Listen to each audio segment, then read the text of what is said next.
On the night of the 15th of December 1900, a cargo steamer called the Archtor pushed through heavy weather off the far edge of the Outer Hebrides. Her crew looked for a light that should have been burning on a lonely rock to the west, the new lighthouse on the Flannan Isles. The light was not there. No flash cut the dark. The men aboard noted it, assumed a passing failure, and carried on toward the fourth. What they had actually witnessed was the first sign that on that rock, 20 miles into the Atlantic, 3 experienced keepers had vanished and would never be seen again. The Flannan Isles are a scatter of green and black rock roughly 20 miles west of the Isle of Lewis, exposed on every side to the open North Atlantic. The largest, Ilean Moor, rises in sheer cliffs from a sea that is rarely calm. For centuries, they were home only to sheep and seabirds, and to old stories the Hebridean fishermen told of the islands being a place apart. The Northern Lighthouse Board chose this hostile place because ships needed a warning here. Building the station took 4 years of dangerous labor, and the lamp was first lit on the 7th of December, 1899. Keeping a light this remote demanded a particular kind of man. 3 keepers lived on the rock at any time while a 4th rested ashore, rotating through long, isolated tours of duty.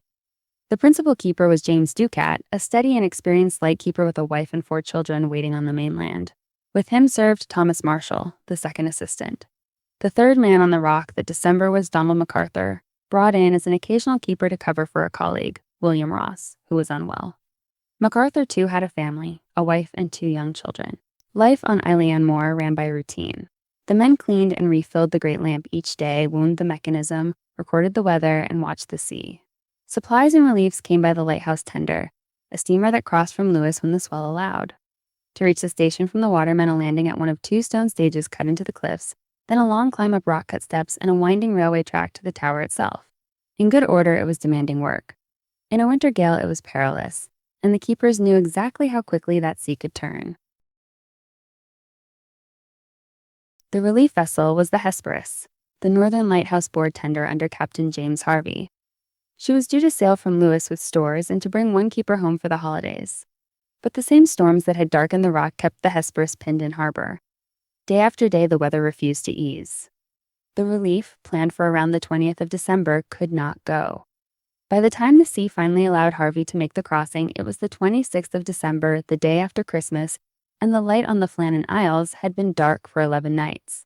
As the Hesperus drew near at midday on the 26th, the crew sensed something wrong. No keeper stood on the landing to greet them, as custom required. No flag flew. The empty supply boxes that should have been left out were nowhere to be seen. Harvey sounded the steam whistle and fired a flare. Nothing on the rock answered. The relief keeper aboard, Joseph Moore, was sent in by boat to the east landing. He climbed the long steps alone, calling out as he went, and reached the station to find the gate and the outer doors shut, and inside, no living soul. Inside, the lighthouse told a quiet and unsettling story. The clock had stopped, unwound. The beds were unmade. The fire in the kitchen had not been lit for days, and the air was cold. Yet the lamp itself had been cleaned and refilled, ready for the night exactly as careful keepers would leave it. The everyday order of the station was intact. There was no sign of a struggle, no sign of illness, no note. 3 men who lived by a strict daily routine had simply stopped, somewhere in the middle of an ordinary day, and never come back to finish it. Moore found the keeper's log and read it carefully. The entries ran in a normal hand through the 13th of December, the readings for the 14th, and the time the light was extinguished on the morning of the 15th, along with barometer, thermometer, and wind notes, had been written on a slate ready to be copied into the book later. That detail mattered. It meant the men had been alive and working on the morning of the 15th, the very day the Archtor would later report the light gone.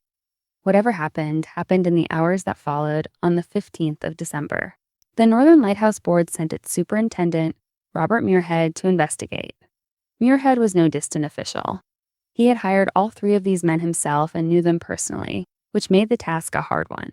He examined the station, questioned Moore and the crew, and then turned to the place that held the real evidence, the West Landing, where the worst of the Atlantic strikes the rock.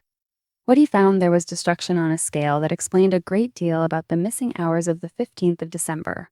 At the West Landing, the sea had done violent work. A wooden box that stored ropes and mooring gear fixed in a crevice high above the water had been smashed and its contents scattered or swept away.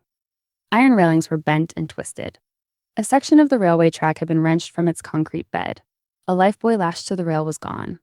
Most telling of all, turf and stone had been torn loose at a height of well over 100 feet above the normal sea level. For waves to reach that high meant seas of almost unimaginable force had broken over the landing. There was one more clue, and it shaped Muirhead's thinking. 2 of the keeper's sets of waterproofs and sea boots were missing, and one set still hung in its place. The keepers wore that heavy gear only when they went down to the landings. So at least 2 men, Ducat and Marshall, had dressed for the cliffs and gone down to the water in foul weather. The remaining set suggested the 3rd man, MacArthur, had rushed out after them without stopping for his oilskins, as though something urgent had pulled him from the station in a hurry. From the evidence, Robert Muirhead built the explanation that the Northern Lighthouse Board accepted. The keepers, he reasoned, had gone down to the West Landing during the storm to secure the rope box and the gear before it was lost. While they worked at the edge, an exceptional wave, far larger than the rest, rushed up the face of the rock, rose above the men, and came down with immense force. In Muirhead's account, that single great roller swept all 3 completely away into a sea where no one could survive. It was an accident, terrible and ordinary, born of the place itself. The official answer did not satisfy a fascinated public, and over the years the story grew far beyond the facts. Newspapers and storytellers added details that were never in Muirhead's report. A famous poem written more than a decade later described an overturned chair and a meal left untouched on the table, as though the men had fled in terror. Those images stuck, but careful researchers have shown they were invention. There was no abandoned meal, no toppled chair, no log full of dread. The real record is plainer, and in its own way stranger, because it offers no drama to explain the silence. Other theories have been offered to fill that silence. Some suggest a quarrel turned deadly on an isolated rock, though nothing in the station supported it. Some imagine one keeper swept off and the others lost trying to save him, which fits the missing gear and the man who left without his coat. Wilder ideas of sea serpents, of foreign agents, of men who staged their own disappearance belong to imagination, not evidence. What endures is a careful inquiry, a damaged landing, 3 sets of clothing, and a rational best guess. The truth went into the Atlantic with James Ducat, Thomas Marshall, and Donald MacArthur, and the sea has kept it.